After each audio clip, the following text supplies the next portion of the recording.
ರಾಮಾಯ ರಾಮಭದ್ರಾಯ ರಾಮಚಂದ್ರಾಯ ವೇದಸೆ ರಘುನಾಥಾಯ ನಾಥಾಯ ಸೀತಾಯ ಪತಯೇ ನಮಃ. ಆತ್ಮೀಯ ವೀಕ್ಷಕರೇ, ಎಲ್ಲರಿಗೂ ಶ್ರೀರಾಮನವಮಿಯ ಹಾರ್ದಿಕ ಶುಭಾಶಯಗಳು. ಇಂದು ರಾಮನವಮಿ ಆಗಿರೋದ್ರಿಂದ ಪಾನಕ ವಿಶೇಷ. ಹಾಗಾಗಿ ನಾನಿಲ್ಲಿ 2 ಥರದ ಪಾನಕವನ್ನು ತೋರಿಸ್ತಾ ಇದ್ದೀನಿ. ಇಲ್ಲಿ ನಾನು ಬೆಲ್ಲ ಇಟ್ಕೊಂಡಿದ್ದೀನಿ. ಇದು ಹುಣಸೆ ಹಣ್ಣು, ಇದು ಕೋಕಮ್ ಎಲೆ, ನಾವು ಊರಲ್ಲಿ ಮುರುಗಲ್ ಸಿಪ್ಪೆ ಅಂತ ಹೇಳ್ತೀವಿ. ಇದು ಕೋಕಮ್ಮು. ಆಮೇಲೆ ನಾನು ಒಂದರಲ್ಲಿ ಶಿಯಾ ಸೀಡ್ಸು, ಇನ್ನೊಂದರಲ್ಲಿ ಇಸಪಗೋಲ. ಇವೆರಡು ತಂಪು. ಇದು ಹುಣಸೆ ಹಣ್ಣು ದೇಹದಲ್ಲಿ ಇರೋ ಬ್ಯಾಡ್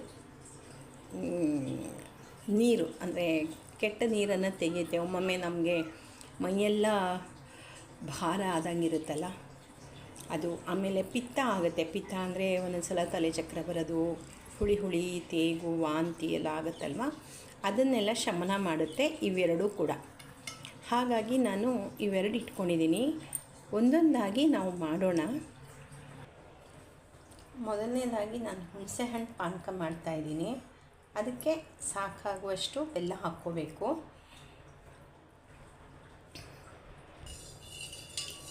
ಚೆನ್ನಾಗಿ ಕಲಸಿದೆ. ಈಗ ಹುಣಸೆ ಹಣ್ಣನ್ನು ನೀವು ಹುಳಿ ತಕ್ಕಂತೆ, ಅದು ಹುಳಿ ಇರುತ್ತೆ, ಎಷ್ಟು ಹಾಕಬೇಕು ಗೊತ್ತಾಗಲ್ಲ ಅಂತ ಅಂದ್ಕೋಬೇಡಿ.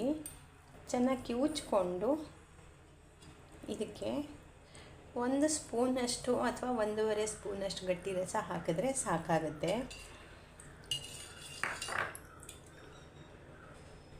ಇದಕ್ಕೆ ಏಲಕ್ಕಿ ಪುಡಿ ಹಾಕ್ತಾಯಿದ್ದೀನಿ. ಯಾಕೆ, ನೀವು ಕಾಳುಮೆಣಸು ಶುಂಠಿ ಹಾಕ್ಕೋಬೋದು, ಬಟ್ ಇವಾಗ ಬೇಡ, ಹೀಟದು, ಬೇಸಿಗೆಯಲ್ಲಿ ಬೇಡ. ಈಗ ಇಸಪಗೋಲ ಹಾಕ್ತಾಯಿದ್ದೀನಿ. ಅದು ಜೆಲ್ ಥರ ಆಗಿಬಿಡುತ್ತೆ, ಬೇಗ ನೆಂದುಬಿಡುತ್ತದು.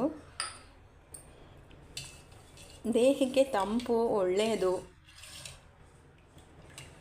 ಹಾಗಾಗಿ ನಾನು ನಿಮಗೆ, ಯಾರೂ ಮಾಡಲ್ಲ ಹುಣಸೆಹಣ್ಣು ಪಾನಕ ಅಂತೂ ಸಾಧಾರಣ ಯಾರಿಗೂ ಗೊತ್ತಿರಲ್ಲ.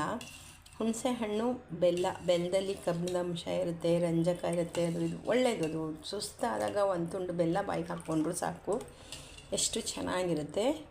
ಇದು ನೋಡಿ ರೆಡಿ ಆಯಿತು.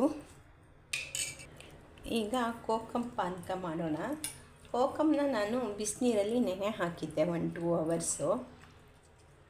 ಇದನ್ನು ಚೆನ್ನಾಗಿ ಕಿವುಚ್ಕೋಬೇಕು.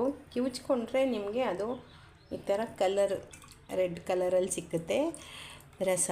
ಸ್ವಲ್ಪ ಇದು ಹಳೆ ಆಗಿರೋದಕ್ಕೆ, 1-2 ವರ್ಷ 3 ವರ್ಷ ಆಗಿರೋದಕ್ಕೆ ಅಷ್ಟು ನಿಮಗೆ ಬಣ್ಣ ಕಾಣಿಸ್ತಿಲ್ಲ. ಬಟ್ ಫ್ರೆಶ್ ಆಗಿದ್ದಾಗ ಇದು ತುಂಬಾ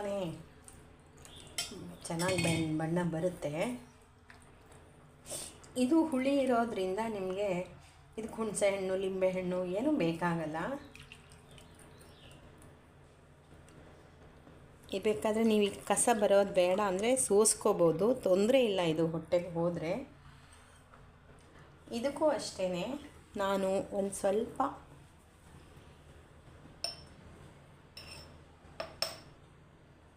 ಏಲಕ್ಕಿ ಪುಡಿ ಮಾತ್ರ ಹಾಕ್ತೀನಿ. ಏಲಕ್ಕಿ ಪುಡಿ ಕೂಡ ನೋವು ನಿವಾರಕ. ಇದು ನೋವು ಕಮ್ಮಿ ಮಾಡುತ್ತೆ. ಇದಕ್ಕೆ ನಾನು 1-2-3 ಸೌಟು, ಇದು ಸೌಟು, ಇದು ಸಾಂಬಾರೆಲ್ಲ ಹಾಕ್ಕೊಳ್ತೀವಲ್ಲ ಆ ಸೌಟು. ಇದರಲ್ಲಿ 3 ಸೌಟು ಹಾಕಿದ್ರೆ ಸಾಕಾಗುತ್ತೆ. ನೀವು ಬೇಕಿದ್ರೆ ಸ್ವಲ್ಪ ಉಪ್ಪು ಹಾಕ್ಕೋಬೋದು. ಇದಕ್ಕೀಗ ನಾನು ಶಿಯಾ ಸೀಡ್ಸ್ ಹಾಕ್ತಾಯಿದ್ದೀನಿ. ಇವೆಲ್ಲ ತುಂಬಾ ಒಳ್ಳೆಯದು. ಹಾಗಾಗಿ ಇದೊಂದು ಪಾನಕ ಮಾಡಿ ತೋರಿಸ್ತಾ ಇದ್ದೀನಿ ನಿಮಗೆ ವೀಕ್ಷಕರಿಗೆ. ನೋಡಿ ಎಷ್ಟು ಬೇಕಾ 2 ಥರದ ಪಾನಕ ರೆಡಿ ಆಯಿತು.